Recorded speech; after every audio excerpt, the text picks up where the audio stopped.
to the channel, guys. Whew. Real quick.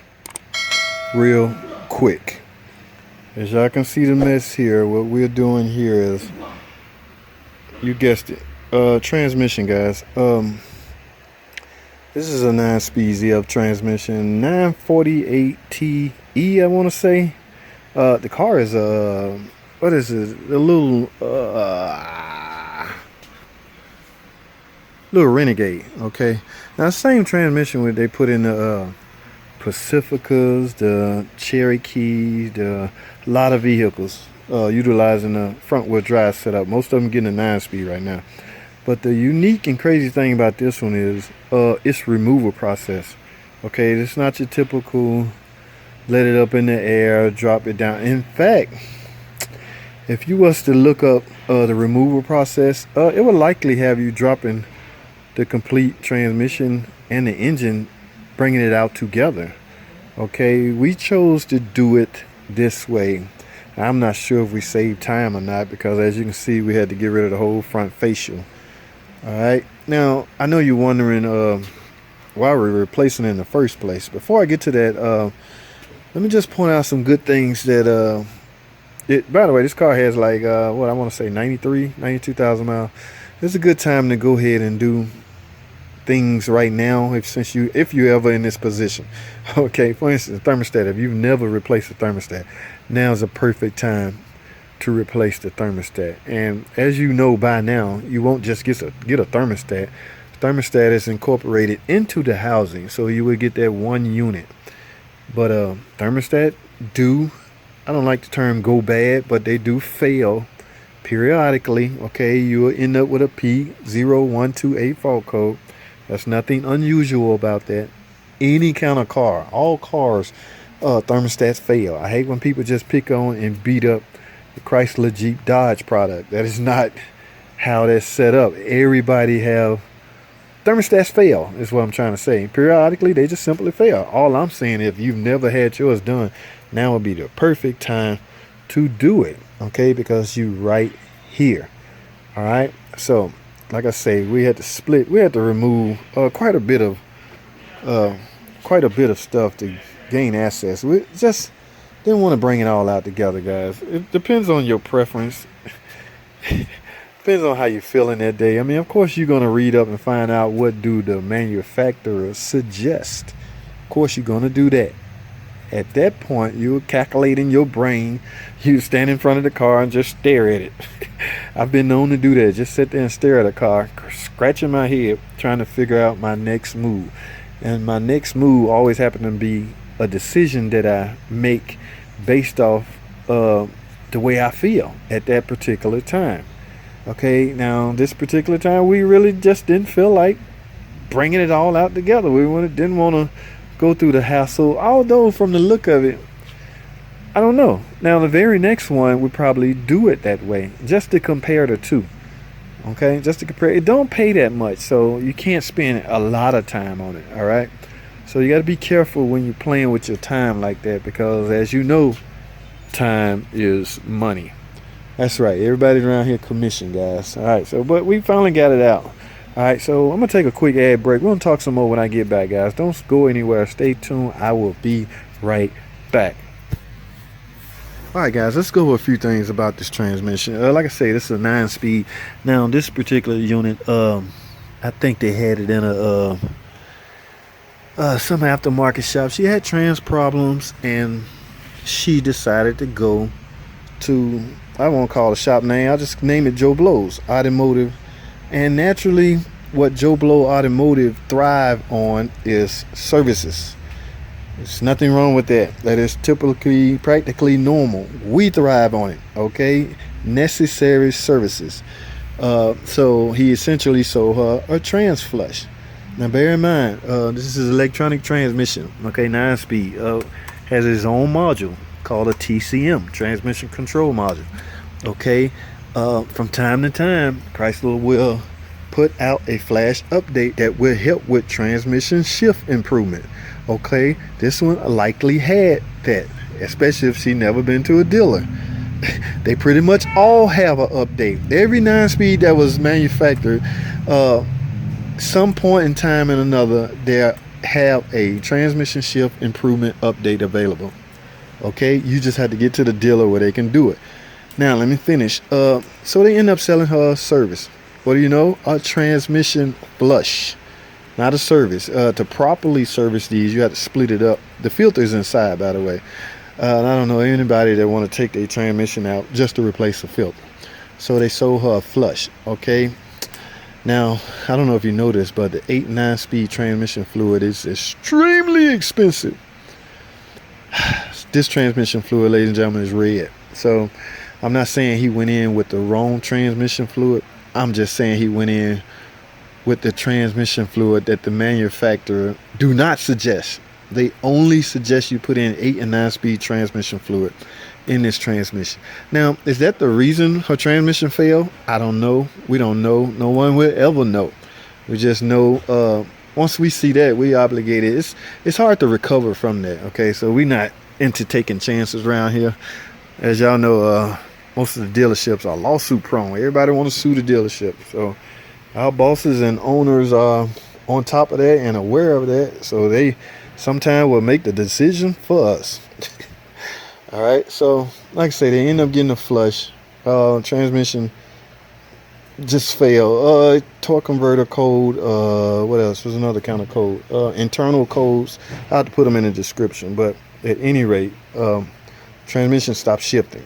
Okay, so we passed the point of electronically repairing it via a flash update. So at that point, it was a hard internal failure.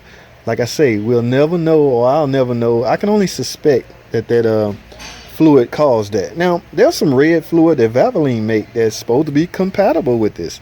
I do not know. I have never used it. I will and do a review on it on my own car, though. I will not use it on a customer car. I have a Cherokee, 2017 Cherokee I bought brand new with the 9-speed. My first flush naturally going to be when I'm out of warranty, because you don't want to do anything if you're still in the warranty, guys. By the way, do not do any kind of flush, any of that stuff, until it's a feel for life trend. So in Chrysler eyes, it should never need a flush or a service.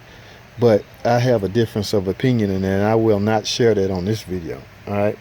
So what I'm gonna do right quick, I got some more I want to talk about. So stay tuned, man. Let me go to another break. When I get back, we're gonna finish up this discussion. Too bad I can't film doing this. I'm in a different spot, secret hideout location, y'all. So I can't really set up cameras and film this, but I can talk. I do not mind speaking with you guys. Okay, so stay tuned, man. Don't go anywhere. I'm gonna take a quick break again, another ad break. Be patient with the breaks, guys. Please be patient. I will be right back. All right, guys. So I'm back. Removing R&R this trans. Like I said earlier, it's not your typical drop. Like y'all seen the video I did with the Cherokee. I was able to get it with the car in the air. There's too much stuff underneath and too much. It's too hard to get to. So what we're using, it's gonna take two of us actually. I'm gonna come over here and help my buddy. One might jack it, and one might line it up and bolt it down. And of course, once we get the trans bolted to the block, made it perfectly and stabilized by the mount up here, that's when we will let it up and proceed with the torque converter bolts. Okay, and then go from there installing everything else. But we had to discharge the AC. You all know how expensive this 123/4Y AAC Freon is. Now we didn't let it out in the air. We recovered it properly, got it in the machine. We'll install it. The whole front fascia is off, guys. Should you do it like that? That's up to you. Like I say, this is the decision you have to make when you're a commissioned mechanic. For all I know, we've done too much. For all I know, we went the route right. That decision is based on you, the mechanic. Okay, don't let anyone tell you. I mean, it's okay to listen to them when they say you could have did it this way or blah blah this. I hate when people walk up to me and say you didn't have to remove that. If removing this made my job easier and it didn't take that long to remove, I'm okay with that. Some mechanics, fellow mechanics, get gung-ho crazy with this stuff. Man, you did not have to take that coil out. I was like, but I was trying to lift this up and it was in my way. It don't matter. You didn't. It's okay, guys. Young mechanics, follow your instinct. Do whatever makes your job easier. You can recover from the time lost somewhere else. Okay? If removing a certain part or removing a certain item makes your job easier, I said go for it. Okay? Like I say, be open-minded. Always listen to what people say you could have did, should have, would have, could have. There's nothing wrong with listening to it. Just make the call as far as whether you heed the advice. Okay? Be careful with ground straps. Ground strap get loose.